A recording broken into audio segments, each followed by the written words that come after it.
Hello and welcome back to the channel, guys. The topic for today's video is going to be all the important events from the French Grand Prix that took place today. So yes guys, before we get into the video, I have one small little request. If at any point guys you like the video, please make sure that you hit the like button and also subscribe to the channel, because these two things would help the channel immensely. So guys, without any further delay, let's get right into the video. Your top 3 qualified riders were Pekko Bagnaya in P1, Jack Miller in P2 and Aleix Espargaro in P3. Quartararo, the home hero, was down in P4 and yet he was considered to be the race-winning favourite because of 2 reasons. Number 1, Quartararo had a slightly superior race pace that he could run and everyone was aware of that. And the second reason was that he was the home hero. He had massive support. The fans were absolutely behind him, so it was going to be very hard to defeat Fabio Quartararo. But the only thing was that Fabio had to have a great start off the line, and if this wouldn't happen, what would happen was the front tire issues would plague Fabio Quartararo. And if you want to know what front tire issues I'm talking about,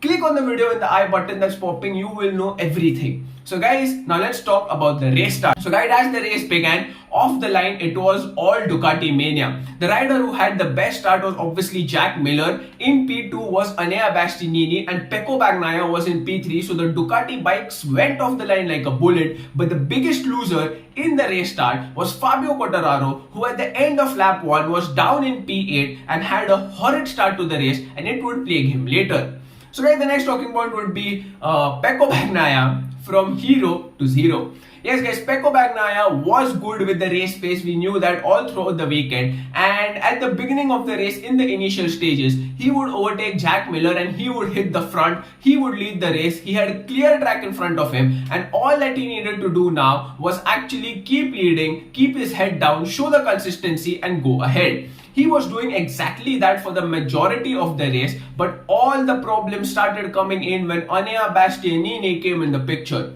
Enea Bastianini is good at 2 things. Number 1 is preserving the tire grip at the very end of the race, and because of that, number 2 is late race pace. We have never seen a battle so far between Bastianini and Pekko Bagnaya. Today we would see it, and we would see something really amazing.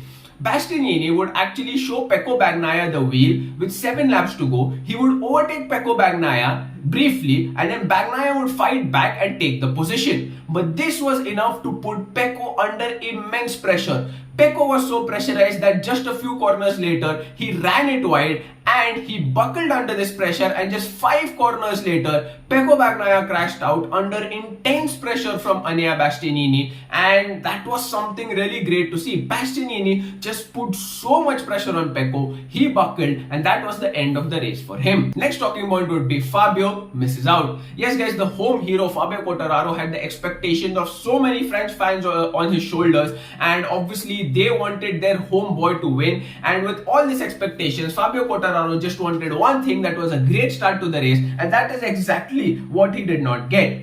At the end of lap 1, he was down in P8. He would eventually bring it back together and he would come up to P6. But progress from that point onwards was going to be very hard, because he had 2 talented riders in front of him in the form of Aleix Espargaro and Joan Mir, and passing these riders was not going to be very easy. Also guys, as the race began, the familiar front tire issue started coming in for Fabio Quartararo, and he was stuck behind the riders. It felt as if he has hit a brick wall. Again guys, if you want to know the front tire issue, make sure to check the video up in the cards. You will know the entire story. So those issues started coming in for Fabio Quartararo, and eventually that was what would plague him. The Yamaha rider was trying everything that he could do, but he was just not able to break the shackles. Eventually he would go on and finish in a semi-decent P4, but given that Fabio Quartararo at times while he was down in P6 had the race pace that was superior to the rider who was leading, he would be seriously disappointed, because if he would have a good start to the race or even a decent start to the race rather than this bad start, the story could have been completely different. He would have been in the battle for the podium, the top 3 rider battle.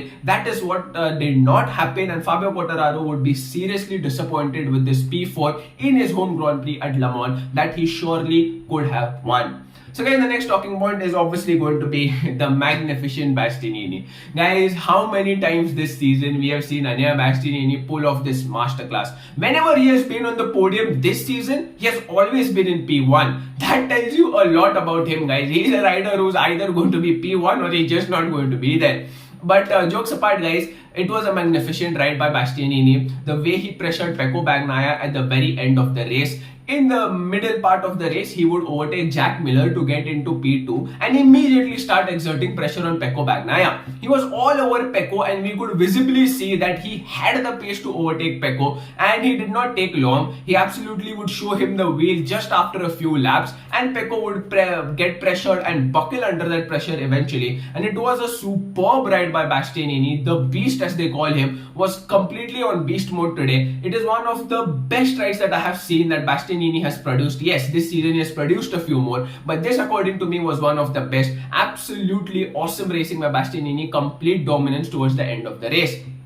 So guys, the next talking point would be obviously Aleix Espargaro and Aprilia's fairy tale continues. Yes guys, Aleix Espargaro and Aprilia have been having quite the fairy tale this season. Obviously, they won their first ever race this season, and also they have been consistently on the podium. And Aleix Espargaro qualified in P3 and he has come up on the podium again in P3. What a superb race Aleix Espargaro has had. I am calling this a superb effort by Aleix because he did something that is really hard to do.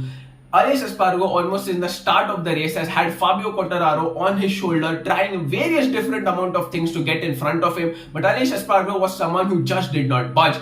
Even though Fabio Quartararo was putting extreme pressure on Aleix Espargaro, even till the very end of the race, Aleix Espargaro did not give up. He stood very firm to the challenge from Fabio Quartararo, and he actually triumphed over him. Fabio wasn't even able to show Alex the wheel the entire race. He was behind him almost the entire race, but he couldn't do anything about it. Such was the dominance of Aleix Espargaro. Riders in front of him would go down, but Aleix Espargaro wasn't phased at all. He absolutely, you can say, that kept Fabio Quartararo quiet behind him, and that is some great effort. So guys, the last talking point would be obviously the big losers, the people who didn't do good in the race. I would like to begin the list with two people who crashed out. Number one was obviously Alex Rins and number two was Joan Mir. Both the Suzuki riders were out, and that is some horrible news for Suzuki. Suzuki lately has been giving us a lot of shocking news, a lot of bad news, a lot of horrible news, and you can add one more to the list of shocking news that they have given us. Another team that had a shocker today was obviously the KTM team. The two Tech 3 riders, Raul Fernandez and Remy Gardner, were out in the race early on, but then another factory KTM rider, Miguel Oliveira, crashed out as well. Brad Binder didn't have a good day as he actually had the front fairing damaged on his bike after he had a collision with Johan Zarco. Nothing happened, both the riders were okay, but that meant Binder had to ride with kind of an handicapped bike with a winglet on the right hand side but nothing on the left hand side. So he did not finish in a good position as well. Overall, a really very horrid day for the KTMs as well as the Suzukis. Another rider who didn't have a very good day was obviously Jorge Martin. He crashed out, and obviously his chances of winning the World Championship now look really slim. His bad form continues, and let's not forget, Bastianini is in the hunt for that factory Ducati seat.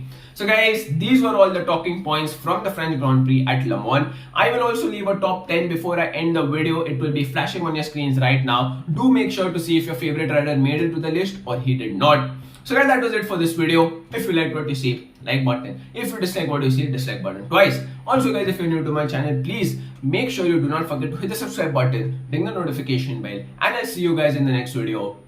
Bye bye.